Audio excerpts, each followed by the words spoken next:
Alors, ce texte-là, la première partie est tirée d'un livre Hegioné Halacha.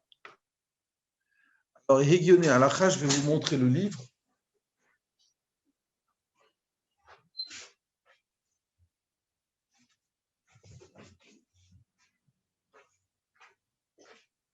Voilà, plusieurs volumes, Hegioné Halacha, d'un certain Rav Yitzhak Mirsky. Alors, il y a trois krachim, 3 volumes. Le premier est très intéressant. Il est intéressant dans la mesure où, d'abord, c'est une grande famille, et ce Rav-là aime mélanger la halacha avec la machashava. Donc, ça, c'est quelque chose de tout à fait intéressant. On va en voir l'illustration maintenant. Alors, les mitzvot mishloach manot, donc le sens des mishloach manot, donc de Purim. Maaseh shel nes Purim, murkav haya mikama inyanim. Donc, l'histoire du miracle de Purim a été composée de plusieurs sujets, de plusieurs problématiques. Il y a eu donc des jeûnes, et finalement il y a eu la simcha, dans la conclusion de cet événement, la simcha et Yom Tov. Shebaou Mordechai et Esther likboa et zecher Purim, le Dorot, natu elibam shiyui azecher kolel et abchinot shehayu bo. Lorsque Mordechai et Esther ont voulu fixer ce souvenir de Purim, nous-mêmes, mais ils ont pris à cœur ce souvenir englobe toutes les dimensions qu'il y avait. Kavu gam som, gam simcha, et qu'il y ait à la fois le jeûne, c'est ce que nous sommes en train de faire aujourd'hui, le jeûne de Esther. La problématique n'est pas simple du tout puisqu'il y a eu un happy end. Au nom de quoi on jeûne, pourquoi on jeûne, et la dimension de la simcha. La simcha natnu ofi yivate et rayon shebenes al kol tzeda'avav. Et à propos de la simcha, il y a une caractéristique qui a exprimé cette réflexion autour du miracle. Gilat Esther me soupar al Mordechai sheitikel Purim shlosha dvarim. Dans Megillah de Esther, on parle de Mordechai et a institué pour Purim 3 registres. Elohem, voilà ces 3 registres. Shiyasu otam yome mishte vesimcha. Donc, que l'on fasse un festin avec la joie. Teyu sholchim manot ish le reu. L'on envoie des cadeaux, si vous voulez, comestibles l'un à son prochain. Sheitnu matanot la evionim, et que l'on donne de l'argent pour le pauvre. C'est les 3 ou les 4 mêmes. Vous savez que la lettre même, elle résume l'histoire de Purim, donc Megillah, Mishte, Manot et Matanot la Evionim. Mishte vezimcha, doi asouda shanachnu osim. Donc, le festin et la joie, c'est donc le repas que nous faisons. Amasiata mouvan, et donc le motif est très clair. Le zereranes anus mechim ve'orchim souda, c'est le souvenir du miracle. Nous sommes heureux de rester en vie. Matanot la evionim, donc les cadeaux aux pauvres. Minagze ragil Israël. Cette habitude existe dans tout le peuple, à savoir, à chaque fête, on est scrupuleux sur le fait que les pauvres eux-mêmes vont se réjouir. Aval ma'u atam lidvar ashlishi, le mishloach manot. Mais quel motif Mordechai a institué le fait qu'il y ait mishloach manot? Entre parenthèses, Mishloach Manot, j'ai vu chez les Sfaradim, ils n'envoient pas du tout comme chez les Ashkenazim une boîte de conserve et ceci et cela. Vous savez d'ailleurs, entre parenthèses, que les Mishloach Manot, ça doit être du comestible immédiat. Si j'envoie 1 kilo de viande crue, je ne suis pas ETC. Mais les Sfaradim, Mishloach Manot, donnent souvent une partie de leur repas. Voilà. Alors, quel est le motif de ce Mishloach Manot? Qu'est-ce que vous répondriez? Pourquoi on fait Mishloach Manot? Pour être amis l'un avec l'autre, pour une certaine ardoute et une amitié. Et ça n'existe pas dans les autres faits? Pas de la même manière. Non, Voilà. pense... C'est cela dont on va parler. Alors donc, pourquoi il y a ces Mishloach Manot? On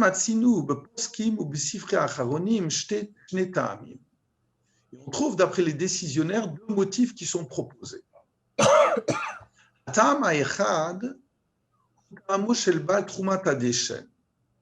Le premier motif, c'est celui d'un auteur, d'un décisionnaire qui s'appelle Trumat Hadeshen. Masbir chez Mishloach Manot Kashur im mitzvah rishona mishte vesimcha ino asouda. Il nous dit que ces Mishloach Manot sont liés avec la première mitzvah de Purim, le repas et la joie. Lomar, Ivan shelo hakol yesh beyadam la'aroch mishte vesimcha, puisque tout le monde n'a pas la possibilité de faire un mishte im simcha. Le Ficha Tiknu Mishloach Manot, c'est la raison pour laquelle il y a une institution du Mishloach Manot. Et donc, par cela, on aide celui qui ne l'a pas, qui n'a pas cette possibilité. De façon à ce que chaque membre du peuple d'Israël puisse avoir son mishte et sa simcha. Et voilà ce que dit textuellement le Trumat Hadeshen. Déchayer le chol echad daï, le kayem asouda que dina, que chacun ait de quoi pouvoir faire la souda selon le din. C'est ça le but. Ivrei Baal Trumat Hadeshen Yotse, c'est Mishloach Manot nitkan rak le tzorer mishen lo. Donc, des paroles du Trumat Hadeshen, on pourrait déduire que les Mishloach Manot sont institués pour celui qui ne possède pas. Dukmat Mashenemar, rapport à ce qui est écrit dans un autre moment, dans Nehemia, Echlu Mashmanim, Shetu Matmatim, Shilchu Manot le Einachon lo, Ikadosh Hayom. Manger Mashmanim, des choses grasses, c'est bon pour le régime. Ou Shetu Mamtakim, buvez, mais sucré. Shilchu Manot le Einachon lo, et envoyer des présents à ceux qui n'ont pas. Kadosh Hayom, par ce jour, est tout à fait à part. Entre parenthèses, regardez le contexte de cette phrase-là. Donc, c'est dans Nehemia, chapitre 8. C'est dans le contexte de Rosh Hashanah. Quelque chose de tout à fait extraordinaire, parce que les enfants d'Israël, à un certain moment, quand ils se sont interrogés sur la teneur de Rosh Hashanah, et qu'ils ont découvert, tellement ils étaient assimilés, ils ont découvert la profondeur de Rosh Hashanah et la gravité de la Teshuvah, eh bien, ils ont commencé à pleurer. Et le prophète leur a dit, surtout ce n'est pas un moment de pleurs, c'est un moment de joie. La joie de Dieu, c'est ça votre puissance, votre force. En plus, il fallait donc penser le Einachon lo à celui qui nous possède. Mais alors donc, interrogation du Rav Mirsky, eh bien on aurait dû envoyer aux pauvres.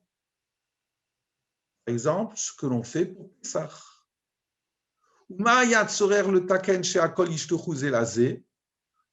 y a-t-il une institution généralisée? Et à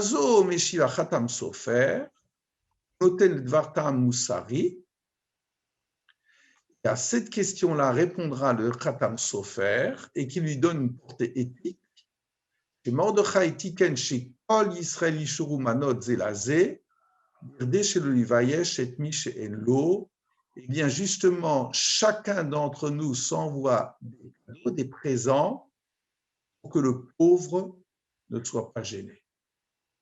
Institution généralisée. Premier motif, donc celui du Troumat Hadeshen. Deuxième motif, Mishloach Manot, c'est Rav Shlomo Alkabetz, le Chaber le Chadodi Besifro Manot Alevi. Il a écrit un commentaire, donc celui, le Rav Shlomo Alkabetz, donc qui a écrit le Chadodi, il a écrit tout un commentaire sur la Haggadah de Purim, la Megillah de Purim. Michem Rabbi Yehuda in Shushan. Masbir et mitzvot mishloach manot, sheyesh ba travchut shel Yisrael zeimze. Lui, il dit, et c'est ce que Ruti avait dit, en réalité, le motif de Mishloach Manot, c'est de multiplier l'amitié entre les Juifs. Alors, je dis toujours que c'est évident qu'on pense d'abord à ses intimes et aux gens de la famille, peut-être on se plante complètement. S'il s'agit, comme le Manot Lévi le dit, de multiplier l'amitié, il faudrait de faire savoir que certains qui sont isolés eh bien, font partie de la communauté d'Israël, eh bien, c'est en priorité à eux qu'il faut penser, surtout en période de Covid. Même si cette année c'est difficile de le faire au-delà de 3 à 4 Mishloach Manot, de donner des coups de téléphone, ben, ça fait ô combien plaisir. Tiknoa keneget haitrafrut, itkaalut, shehayu hayudim beshushan tzorichim likael, itfit la'amod al nafsham. Pourquoi cela? Parce qu'on, comme on le sait tous, le peuple d'Israël a dû être uni pour combattre le décret de Haman. Am keneged divrei Abela, chez Amar Haman al Yehudim, chez Am Fuzar Uforat, puisque vous savez très bien, Haman, lorsqu'il nous a critiqués, il a dit plusieurs choses. Eh bien, il a dit c'est aussi Am Fuzar Uforad, un peuple qui est dispersé. Uforad est disloqué. Donc, il y a Bela Melech, le roi n'a aucun intérêt à les garder. Et donc, c'est ce que disait Haman, Sheyesh Bahem Pirud le Vavot, Vehem Bale Machloket, eux ne s'entendent pas ensemble, Vehem Bale Machloket, que les Juifs posent toujours des problèmes. Alors, est-ce qu'ils posent des problèmes vis-à-vis de l'autorité? Est-ce qu'ils posent des problèmes entre eux-mêmes et ils ne sont pas capables de s'entendre? Point.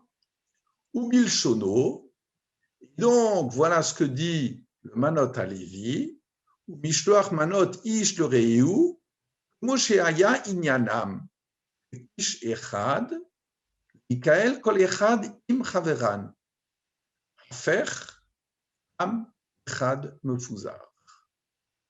Et donc les Mishloach Manot, chacun à son prochain, c'est exactement ce sujet. Ish Echad comme un seul homme, de s'unifier chacun avec son prochain, exactement le contraire de l'accusation d'un peuple un qui est dispersé. La chen ba mitzvat mishloach manot, et la akor et varav ou le batlam, donc la mitzvah de mishloach manot, c'est afin de déraciner ces paroles et de les rendre caduques. Shetit gale vetetzela or ahava arva shoreret be'am Israël. Donc, il s'agit de faire germer, de faire exprimer la lumière de l'amour, de la fraternité qui existe au sein du peuple, ou l'arbot à shalom ve'areut, et de multiplier la paix et l'amitié. Voilà. Deux motifs. Haresh neta'amim le mishloach manot, echad chomri, echad ruchani. Donc, il y a deux motifs au mishloach manot. Le premier sera plus d'ordre matériel, donc de donner à celui qui n'a pas, sous couvert, chacun d'entre nous se fait des échanges. Echad Rouchani, et le deuxième, de l'ordre plus spirituel, de multiplier un état d'esprit unitaire. Echad le Tikkun HaSouda, Shetien Erechet Be'orachot. Le premier, donc, qu'il y ait une Souda qui sera fait avec largesse. Hacheni, le Ached et Am Israël, ou le Arbot Bekirbo Shalom Vereut, et le deuxième, augmenter la fraternité. Machloket ben shete hadeot halalu lichora yunit hi. La discussion entre ces deux opinions de prime abord est de l'ordre réflexif. Aval nireh sheyesh b'machloket zo gam hevdelim le halacha ou le maaseh. Nous pouvons nous apercevoir dans ces divergences d'opinion, il y a aussi des différences sur le plan de la halacha, très concrètes. Nakan achadi mehem, et nous aimerions nommer deux différences entre les deux, deux différences concrètes. ההבדל הראשון בין שתי הדעות הללו יתגלה במעשה הזה. La première différence entre ces deux opinions apparaît à travers l'histoire suivante. Rouven shalach mishloach manot le Shimon. Rouven envoie des mishloach manot à Shimon. Shimon, mais Ezo Siba Sheib, s'arrête le câbleau, et Shimon, pour quelque motif que ce soit, refuse le cadeau. Est-ce que Rouven est acquitté de son devoir ou non? Qu'est-ce qu'on dit? J'ai ma femme à côté de moi, je lui dis, ça vous est déjà arrivé ça qu'on refuse vos cadeaux? Ça vous est déjà arrivé? Non, jamais, Myriam. C'est vrai que les macarons de boulet sont toujours acceptés. Mais ça arrive que quelquefois, la porte est close. Ça arrive. Alors, vous mettez votre pécleur devant la porte, mais est-ce qu'on est acquitté ou non? Voilà. Alors, donc, regardez. Donc, voilà l'histoire. Alors, le Fidato Shelbal Manot Alevi. D'après le Manot Alevi, le Rav Al-Kabetz, Shemlishloach Manot Tachlito le Arbot Shalom Vereut, où la volonté, le projet des Mishloach Manot, c'est de multiplier la paix et l'amitié, Atzar Rouven Hasholeach.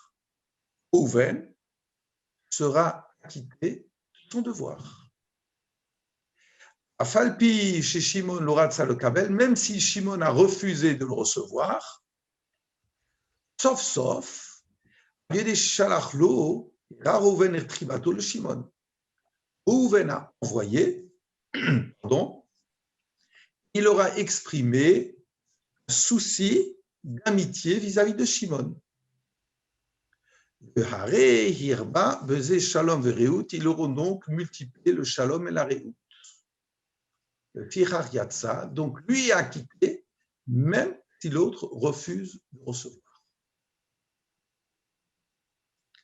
Ça, c'est d'après la deuxième opinion, celle du Manot Alevi. Il le fit Baal Trumat à des chaînes, שמצוות משלוח מנות תכליתה להגדיל את סעודתו של המקבל, שיערוך את הסעודה בהרווחה, alors que d'après le Troumata Deshen, où la mitzvah de Mishloach Manot a comme projet de permettre aux bénéficiaires de faire une souda avec largesse, de ne pas tout de suite penser aux dépenses de Pessah, Yatsa Rouven HaSholiach. Eh bien, Rouven ne sera pas acquitté de son envoi. Parce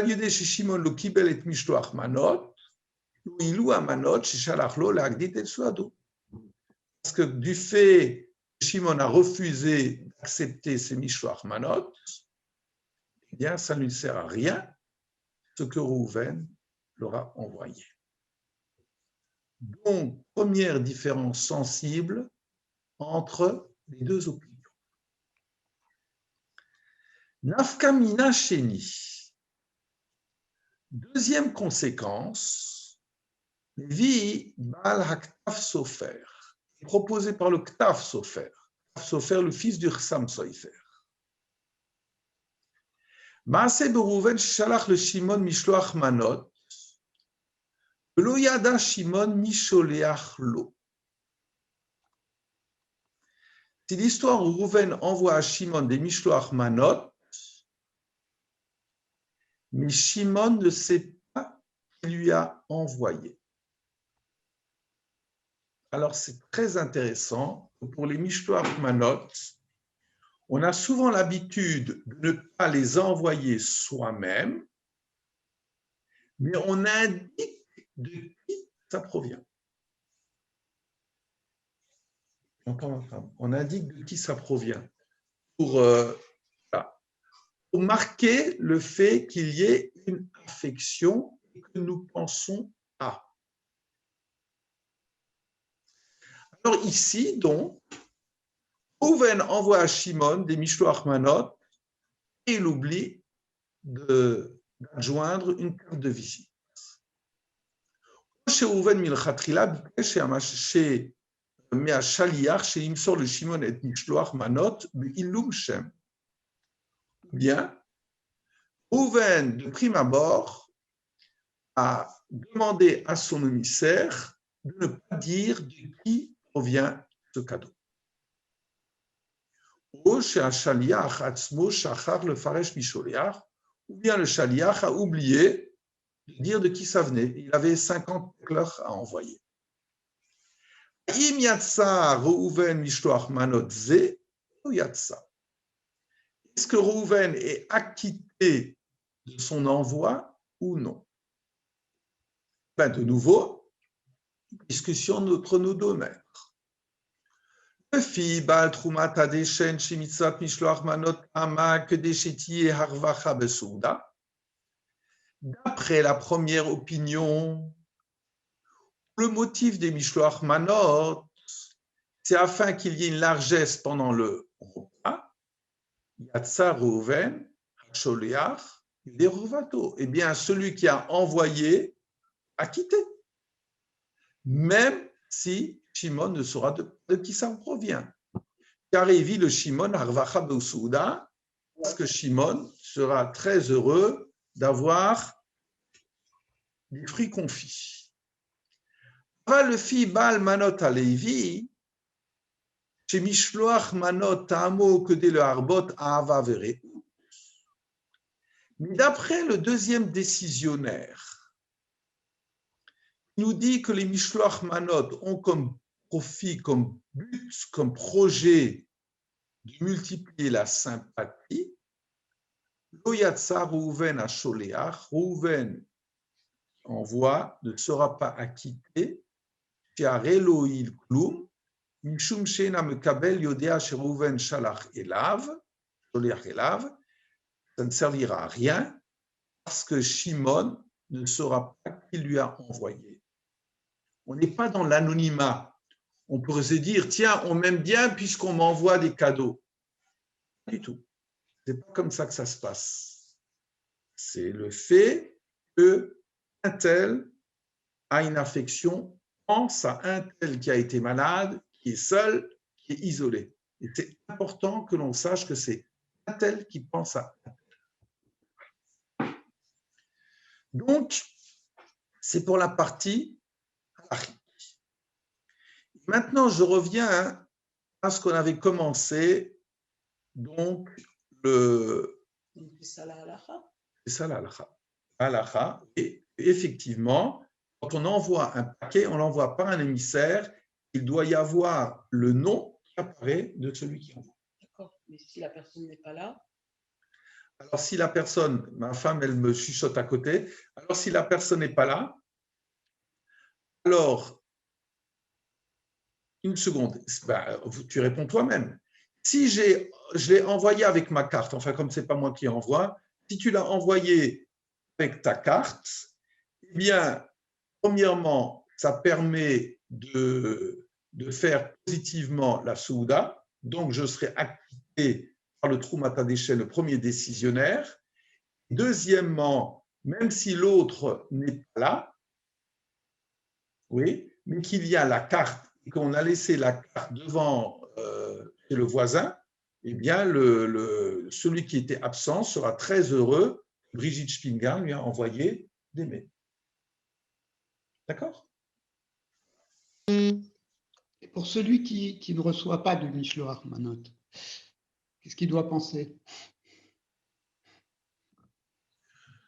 Écoute, hein, tu te casses la tête depuis 3 semaines pour résoudre ton problème. Hein, c'est toi qui fais partie du consistoire. Ah, ok. Je te remercie. Voilà. Alors, je vais te dire que bon, maintenant, je redeviens un petit peu sérieux. Oui. Par rapport à ce qui se passe dans les 20 États de Strasbourg, c'est encore plus un déchirement.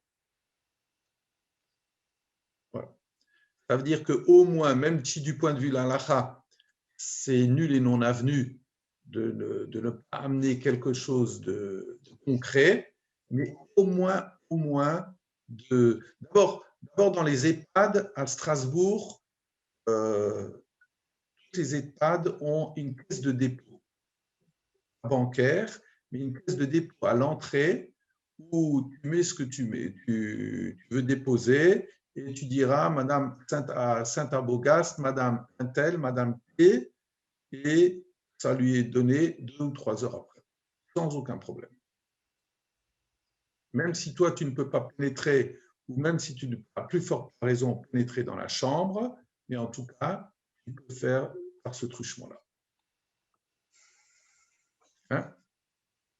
Voilà. Donc, tu prends 2 ou 3 EI maintenant, et puis, allez.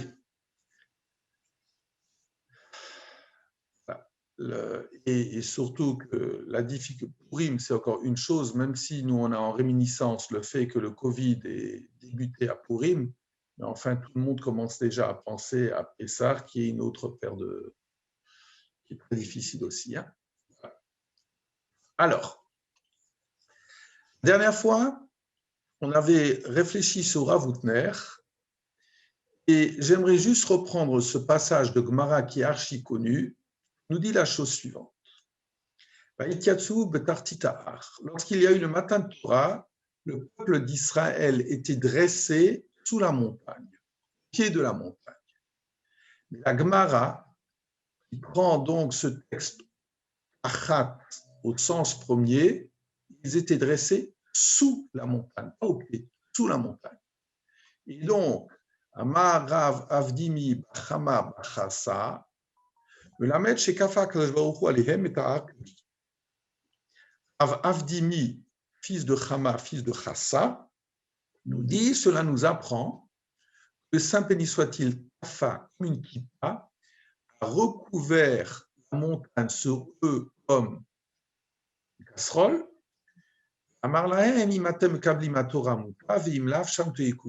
Si vous acceptez la Torah ici, bien, c'est bien, sinon là-bas sera votre tombe.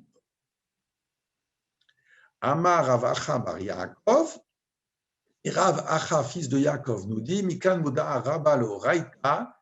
D'ici, on apprend qu'il y a des, comment on dirait en français, Muda Rabba, des clauses restrictives restrictive sur le don de la Torah.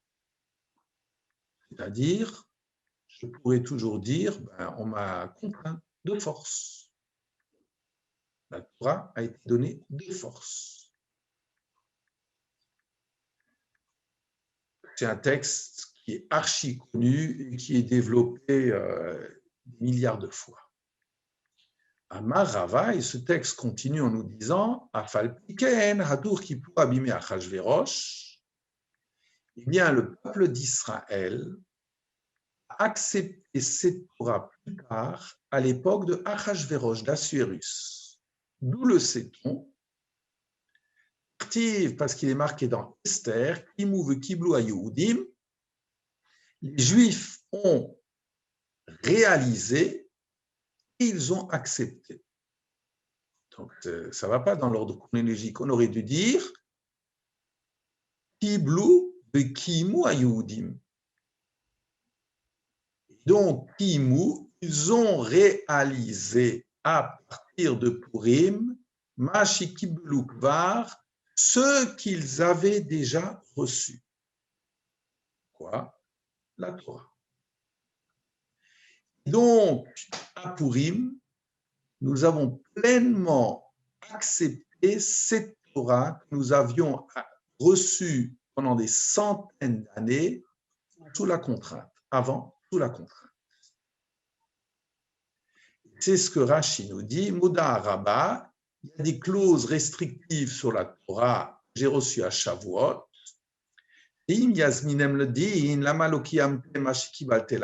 C'est-à-dire que si on accuse le peuple d'Israël en disant pourquoi vous ne réalisez pas ce à quoi vous êtes engagés, jusqu'à Purim, il y avait une réponse, et on a été contraint. Mais à Achashverosh, à l'époque de Purim, mais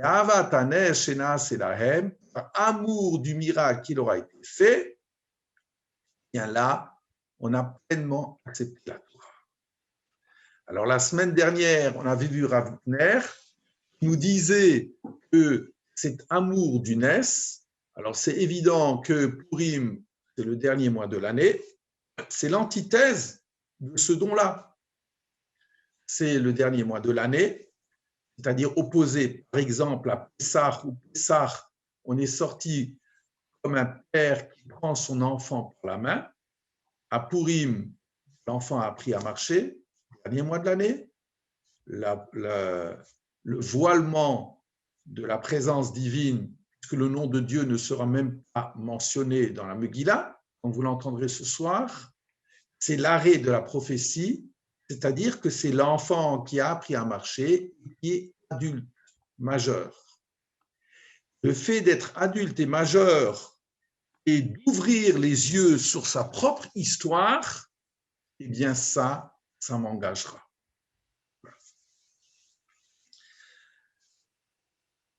Donc, on continue. בתיקוני הזוהר הקדוש מופיע הרעיון שיום כיפורים הרי הוא פורים. כבר נכתבו על ההשוואה הזו רעיונות רבים על הקשר שבין החגים. Alors, donc, dans le Tikkun Zohar, il fait ce parallélisme entre Yom Kippour et Purim. Ce sont les mêmes mots. Alors, je vous propose très rapidement, parce que ça va être léger aujourd'hui, parce que c'est aussi une mitzvah de parler de Divrei Torah pendant la Souda, ça fait partie de la Simcha. Quels sont les points de comparaison qu'on pourrait trouver entre Purim et Kippurim? Il y en a beaucoup qui ont été dit. Je vous en propose certains. Alors, le premier, c'est la Mishnah de Yoma. Dans la Mishnah de Yoma, Yoma, en araméen, c'est le jour, Yom. Le jour par excellence, c'est Yom Kippour. Qu'est-ce qui se passait la veille de Yom Kippour, la nuit? Eh bien, la nuit de Yom Kippour, le Kohen Gadol ne dort pas. Qu'est-ce qu'il fait? étudie. Ce que dit la Mishnah, Imaya Chacham Doresh. S'il est Talmid Chacham, c'est lui-même qui fait des drashot, qui étudie avec les Pirchei Kehuna, avec les jeunes Kohanim. Imlav, s'il n'est pas capable d'étudier, Talmidei Chachamim Dorshin Lefanav, ce sont les Talmidei Chachamim qui font des drashot devant lui. Et la Mishnah après nous dit, Bikesh Leitnamnem.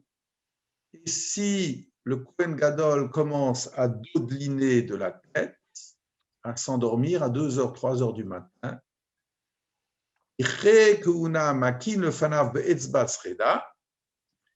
jeune Kohanim du doigt devant lui, Omrimlo, ils lui disent, Ishi Kohen Gadol, Amod ve'afek achat al ritzpa, Seigneur Kohen Gadol, mets-toi debout et tiens-toi sur le sol. Naturellement, le sol est gelé. Voilà. Masikin Uto et les Pirchei Kohanim, ils s'occupent de lui, Shiagia Zman Ashrita, jusqu'au moment où, à l'aube, c'est le moment de faire la Shrita du Korban Tamid. Claude, je m'excuse, est-ce qu'on peut être Talmid Chacham et ne pas savoir, ne pas être un Chacham? Est-ce qu'on peut être un Kohen Gadol et pas être un Chacham? Parfaitement. Par exemple, à l'époque du deuxième temple, là où les Kohanim, ils achetaient leur fonction, ils mouraient entre parenthèses dans l'année, mais ils n'étaient pas des Talmidei Chachamim. Oui. Laissez tomber les illusions. Il existe des Kohen Gadol qui n'étaient pas du tout Talmidei Chachamim. Tout à fait. Voilà. Donc, ça, c'est ce qui se passait pour Yom Kippourim la veille. Ben, nous avons exactement le même problème, enfin le même problème entre guillemets, dans la Megillah. Darash Rabbi Tanchum interprète Balayla hahu nadda shenat hamelech. Cette nuit-là, le sommeil du roi fuyait. Cette nuit-là, c'est quand? C'est donc la veille, c'est du festin. La veille du festin, où tout d'un coup, il y a Achashverosh qui n'arrive pas à dormir. Alors, je ne sais pas si vous vous rappelez, voilà. Je ne sais pas si certaines d'entre vous sont allés à la Michlala. À la Michlala, donc en Eretz, il y avait un maître qui s'appelle Rav Bachach. Vous avez déjà entendu parler de ce maître? Myriam, ce n'était pas ton maître? Tu étais à Aix-les-Bains. Je me souviens de lui parce que j'habitais Beit-Vegan. Ouais. Alors, Rav Bachach a écrit plusieurs livres qui ont été, ils ont été réimprimés, mais voilà. Alors, Rav Bachach, j'en parle. Attendez, je vais vous montrer ce livre. Oui, ma belle chose de David.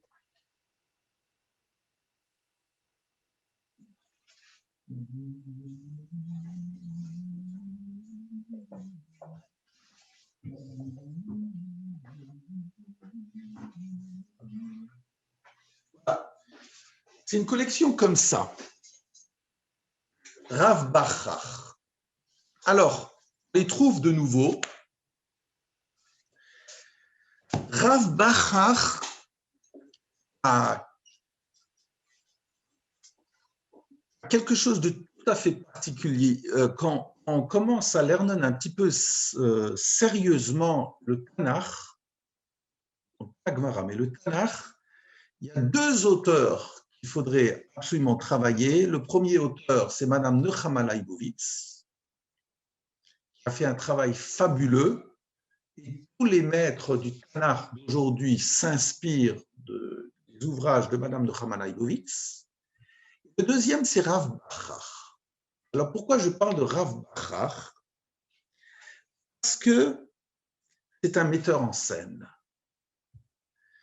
Très souvent, lorsque nous étudions un auteur, ben voilà, il dit quelque chose.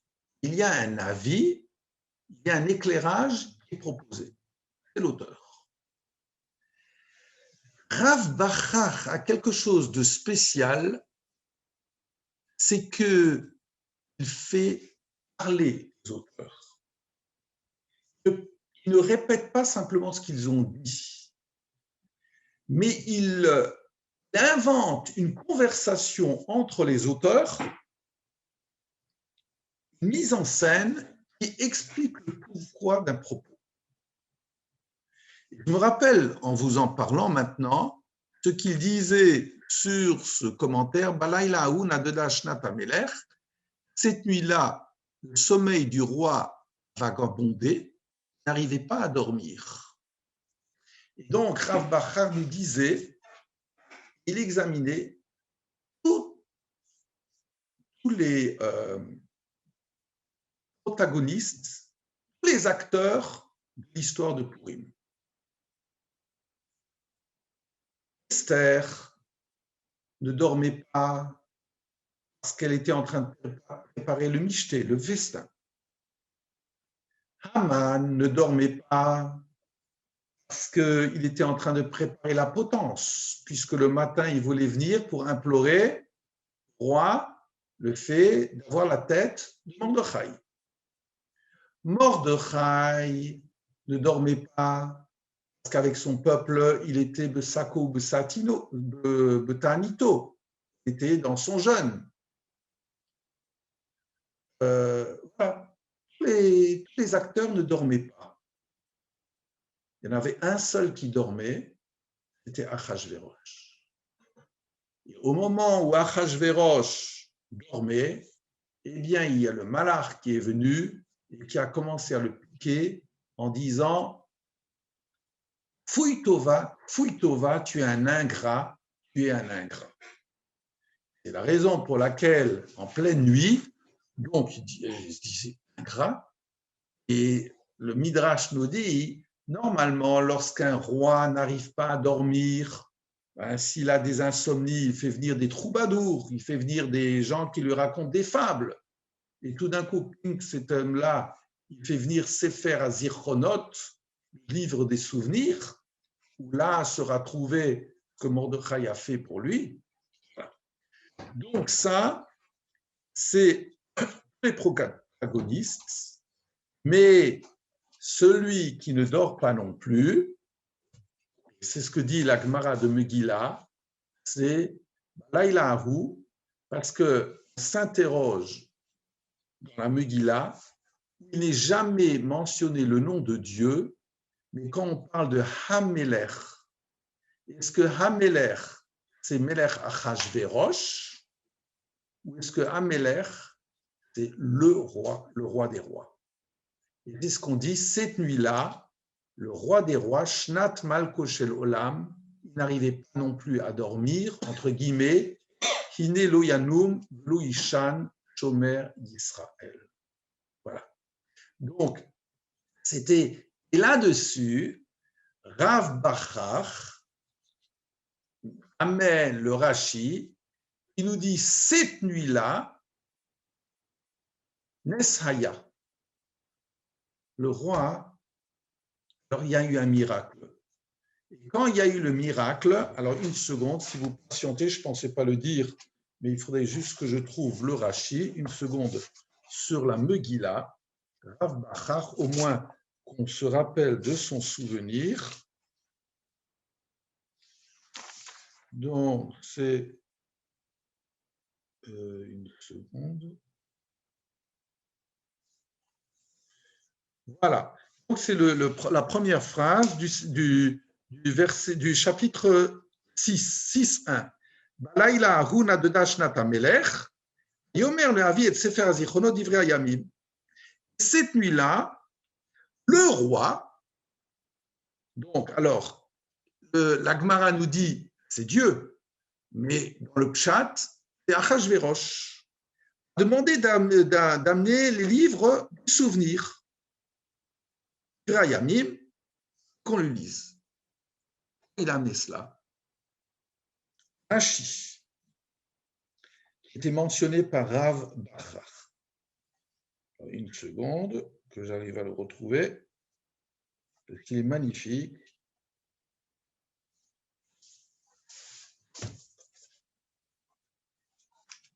Je ne sais plus où il le dit, c'est pas le bon livre que j'ai. Voilà. Il s'est posé la question, alors Neshaya, pourquoi il ne dormait pas? J'aimerais juste le trouver, c'est dommage, je vous l'aurais dit dans les mots.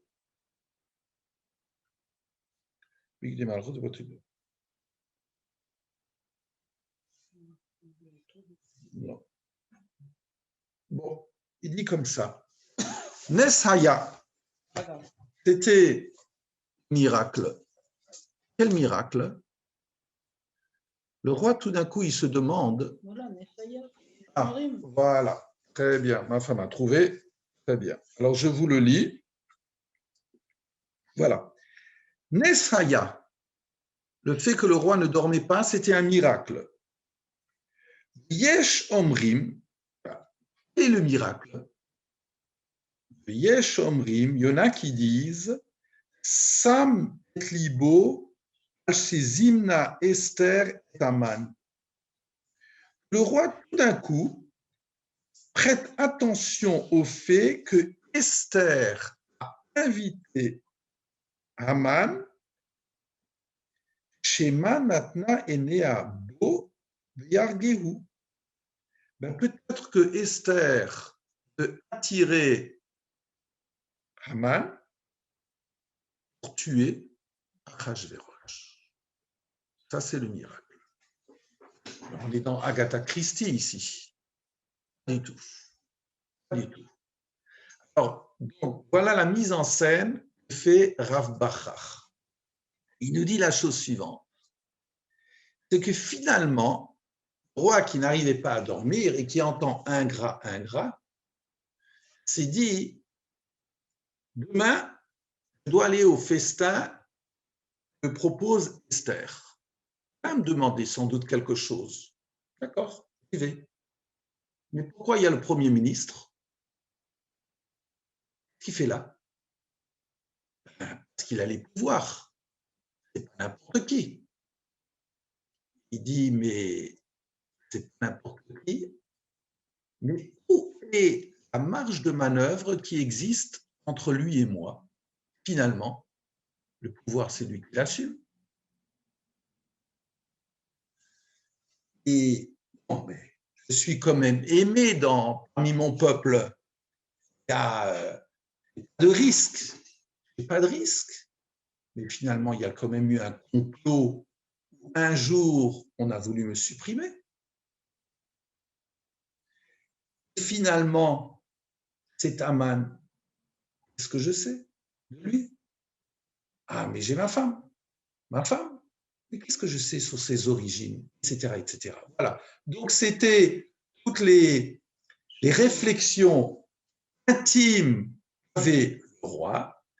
Donc, Rav Bachar nous dit, mais il y a sans doute quand même quelqu'un dans ce pouvoir, dans ce pays, qui a une affection pour moi.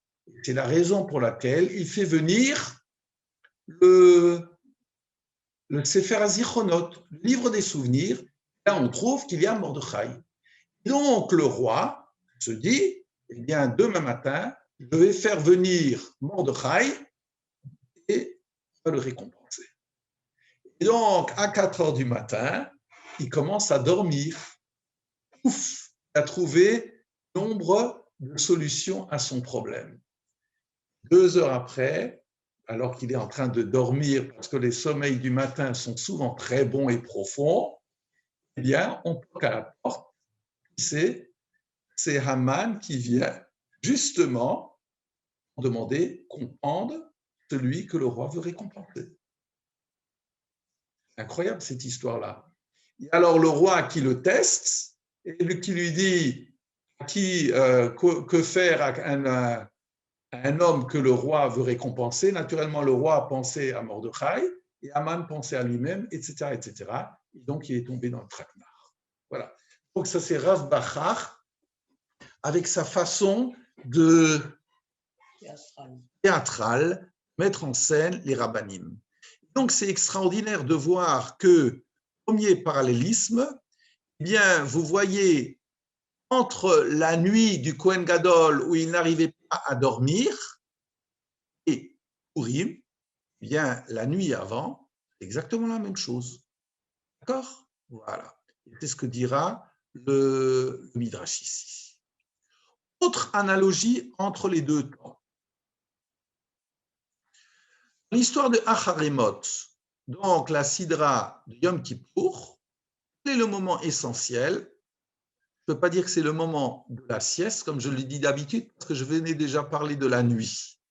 Mais c'est le moment où le Kohen Gadol pénètre dans le Kodesh HaKodashim, dans le Saint des Saints, amener l'encens. Carmelo Amartaga Chale Esh, Miala Misbeach Milifne Hashem, Mlochofnaf, que Toret Samim Daka, Evi Mibet la Parochet.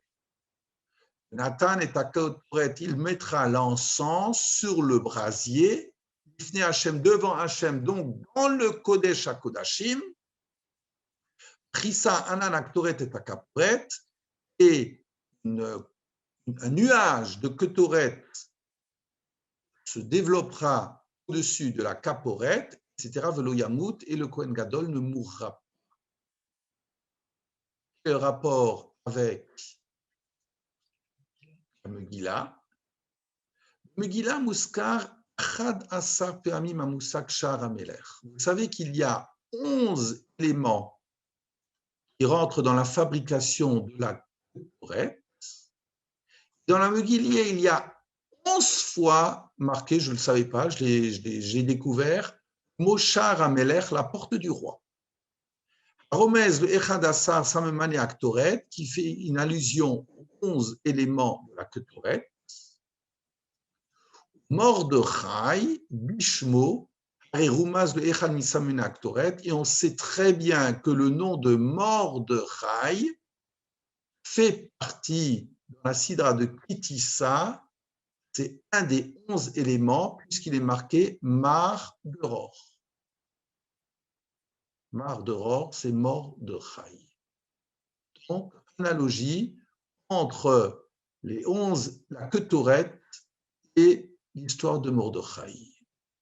Continuons. Lorsque, à Kippour, הכהנים והעם העומדים בעזרה, כי היו שומעים את השם הנרבד והנורא המפורש שיוצא מפי כהן הגדול בקדושה ובטהרה, היו קוראים, משתחווים, נופלים על פניהם ואומרים, très bien. Voilà. Donc, les Kohanim et le peuple, lorsqu'ils entendaient de la part du Kohen Gadol le nom particulier d'Hachem, tous, ils se prosternaient. Tous, en même temps, Ardout. Esther, qu'est-ce qu'elle fait? Omer Esther le Hashiv el Mordechai, lech nos et kol haYudim. Va, il faut rassembler les Juifs. Tsumu alai, vous jeûnez pour moi, un Kippour. Al tochlu val tishlu shoshet yamim laila vayom, gam ani venarotai atzum ken, vechen avo el hamelech, et je pénétrerai chez le roi comme le Kohen Gadol. Je risque ma peau. On continue les analogies. L'analogie classique, c'est la Hagrala, le tirage au sort. Le tirage au sort entre les deux Seirim, les deux boucs à Kippour, et Purim a donné son nom à la fête, c'est le tirage au sort.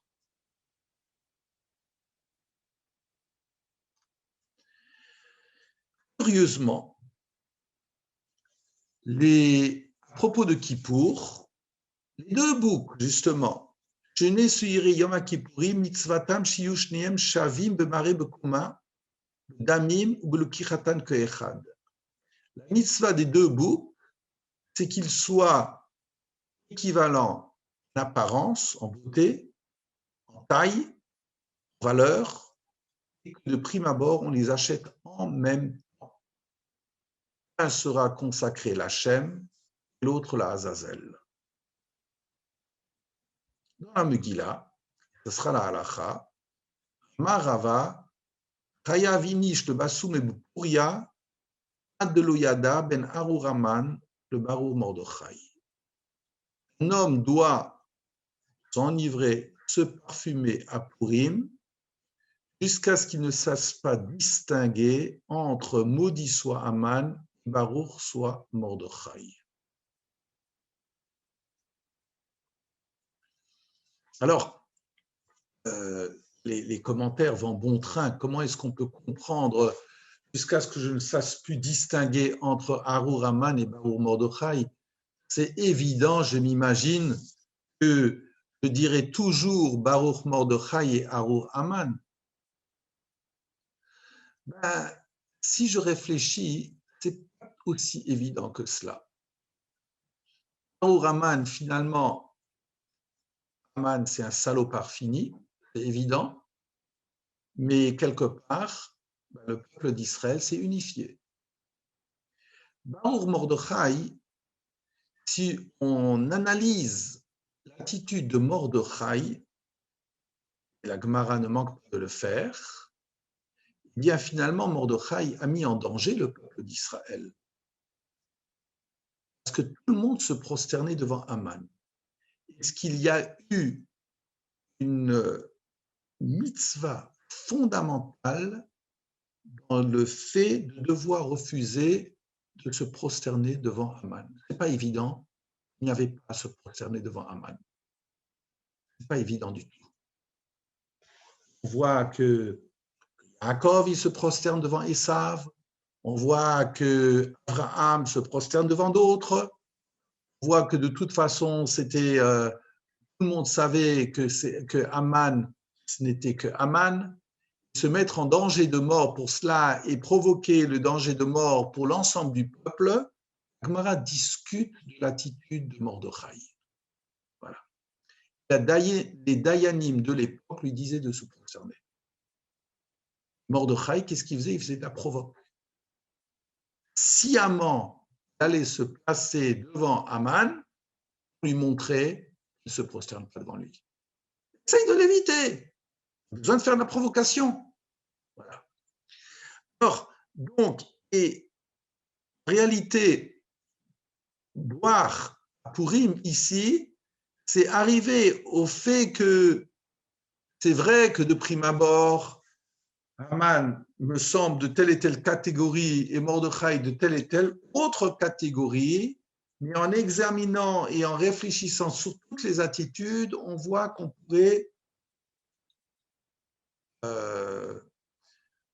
pourrait voir que leur attitude n'est pas aussi évidente que cela, l'un dans le positif et l'autre dans le négatif. Et enfin, autre proximité, la Tsoudat Kohen Gadol, chez Kejiyatsa B'Shalom Ibet Kodesh Kodashim, le lendemain de Kippour, les Sfaradim en parlent souvent, le Kohen Gadol offrait une Tsouda qui est sorti du Saint des Saints en paix, notre Tsouda de Purim. Et tout ça, ça a fait dire Sfat Emet sur Purim, le Purim hu et Teshuva, mot de Ita Sheyom Kippurim ou Purim Hemimyan Echad. Donc, Purim, c'est aussi un moment de Teshuva. Comme on le dit à propos de Purim, donc Purim et Purim. Ata al-yodé à Simcha, Cholim lavo liprina Teshuva, ma shebaim beyom Kippurim al-yodé ha-inuyim. En réalité, il s'agit, à travers la Simcha de Purim, d'arriver à une dimension de Teshuva qui peut être, par exemple, pour Rabbi Tzadok HaKohen, plus grande que le niveau que l'on atteint à Kippour par les inyunim, par toutes les privations. C'est-à-dire que Simcha, dans le fait que l'effort est d'abord, comme on l'avait dit la semaine dernière, jaillisse de ma propre personne, de retrouver Hachem, alors qu'il ne s'impose pas. De faire en sorte que je fasse partie d'un peuple, de mon peuple.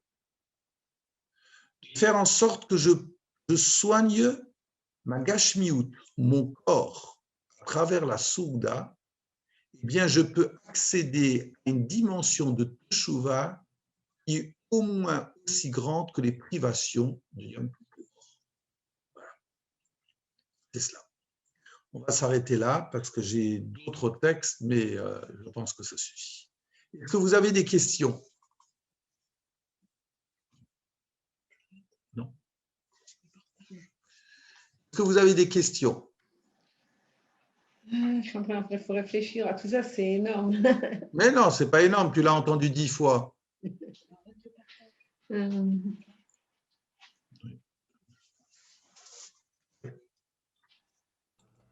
Pas forcément mis comme ça. D'accord. Ouais. Ouais, non, alors, bien. écoutez, alors vous vous cassez la tête et pour la Souda, comme ça, vous essayez de réfléchir à ces relations qui existent entre Kippour et Yom Kippour, très concrètement, et vous le partagez avec ceux avec qui vous partagez la Souda. Je peux juste te demander le rapport entre la Ktoret, c'était, redis-moi encore, c'est-à-dire c'est quoi le fait que le Kohen Gadol, il amenait? Je vais te donner la référence dans Kitissa, dans la Sidra de Kitissa. Non, le Kohen Gadol, c'est facile. Le Kohen Gadol, attends, je vais te redonner la référence. La référence, je l'ai prise, je l'ai la référence. D'accord. Alors maintenant, voilà, alors c'est là, c'est ça, c'est le Kohen Gadol. Quelle est la Avoda? Il va faire la Ketoret dans le Kodesh HaKodashim. Oui.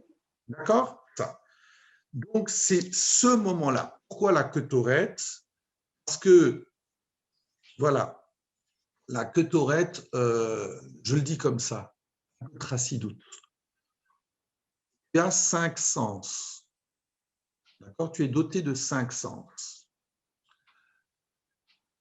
Mais prends comme exercice, avec des petits-enfants, la fête d'Oraïta, les fêtes de la Torah avec tes 5 sens. Si par exemple, je te dis, écoute, tu es en relation avec laquelle de nos fêtes? Shofar. Chazak. Voilà, l'ishma kol shofar, c'est-à-dire c'est l'organe de l'équilibre. Ozen, c'est moznaïm, l'oreille, la balance. Si je te dis la bouche, tu es en relation avec quelle fête? Purim, manger? Non.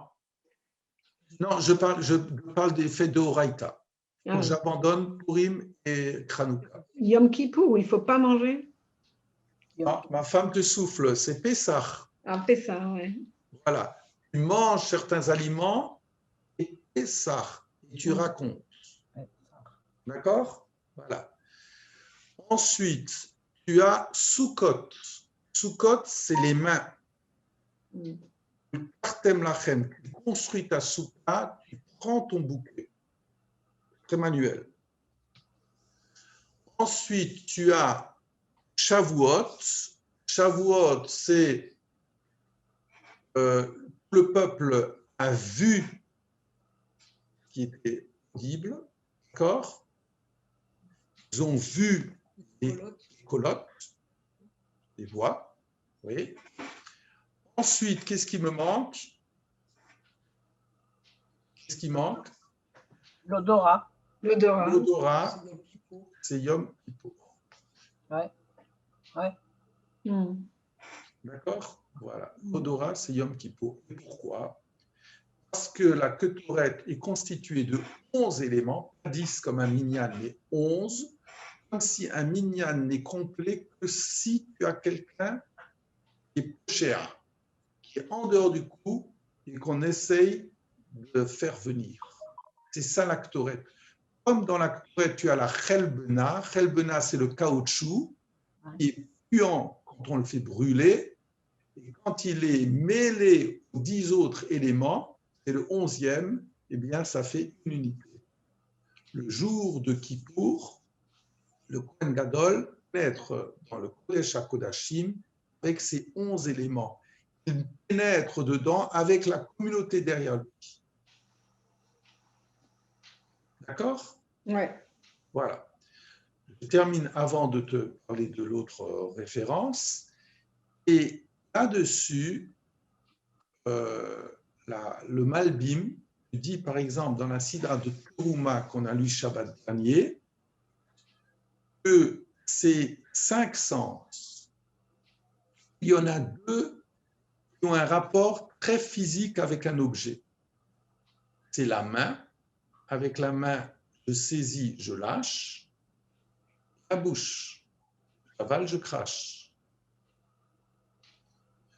Il y a 2 autres sens qui n'ont aucun rapport physique avec l'objet. Ce sont les yeux et les oreilles. Un problème d'onde. Donc, la chassidoute dirait que les sens du bas, ce sont des sens de gashmiyut, et les sens du haut, ce sont des sens de ruchaniyut. Maintenant, le nez, c'est quoi? C'est de la gashmiyut ou de la ruchaniyut? Réponds-toi, Myriam. C'est le lien entre les deux, peut-être? C'est le lien entre les deux. Parce que c'est le parfum. Et le parfum, c'est la limite de la gashmiyut, c'est l'éthéré en français, il n'est déjà plus de la gashmiyut. Et c'est la raison pour laquelle, lorsqu'on pénétrait dans le Mishkan, on allait à la rencontre d'un visage. Et c'est là pourquoi, parce que j'ai oublié de dire que le Malbim, j'ai commencé à vouloir en parler, le Malbim disait que dans le Khatser, dans la cour, c'est le Misbeach sur lequel on offre les korbanot, c'est l'estomac, qu'il est marqué où le Tsela Hamishkan, Tsela c'est la côte, la cage thoracique, donc il y a ma partie stomacale. Ensuite, dans l'autre partie, il y a 3 objets. Il y a le Shulchan, la Menorah, le Mizbeach HaKetoret. Dans la Kodesh HaKodashim, il y a le lieu de notre Neshama. Comme si le juif, surtout le jour de Kippour, vit le fait qu'il n'y a pas une distinction entre la Gashmiyut et la Ruchaniyut, mais on élève la Gashmiyut en Ruchaniyut. D'accord? Donc ça, maintenant, quand tu prends l'histoire de Kitissa, bien dans le chapitre 30, verset 22, il est marqué Vaïdaber Hashem el Moshe les morts, Vata kachlocha besamim rosh, prends pour toi besamim rosh, des ptamim, des aromates fondamentaux. Le premier, c'est Mar de Ror, Mordechai. Voilà. Ah, d'accord. Tu vois? Voilà. Ouais. C'est ça, et c'est la fabrication de la. Entre parenthèses, je me rappelle Rav Amiel Avigdor, qui était l'ancien grand rabbin à Anvers, un Rav à Anvers, et qui était Rav Arashi à Tel Aviv, disait mort de Ror. Lorsque tu traduis mot à mot, Ror, c'est quoi? La liberté. Mort. Amer. La liberté, c'est quelque chose de très dangereux. Voilà. Bon, je ferme la parenthèse. Voilà. C'est le premier élément qui entre en jeu dans la fabrication de la Kotorel, c'est mort. D'accord, c'est ça ce que je ne comprenais pas. D'accord, merci beaucoup, beaucoup. Je ne voyais pas le rapport. Merci beaucoup. Voilà. Alors, si vous voulez, la semaine prochaine, je ne sais pas encore sur quel sujet, mais avec plaisir en tout cas. Et je rappelle souvent, je vous l'ai peut-être dit, ce très beau mot du grand rabbin Warschawski, j'aime citer les gens. Et un grand rabbin Warschawski disait, souvent on se souhaite un Pessah kasher v'sameach.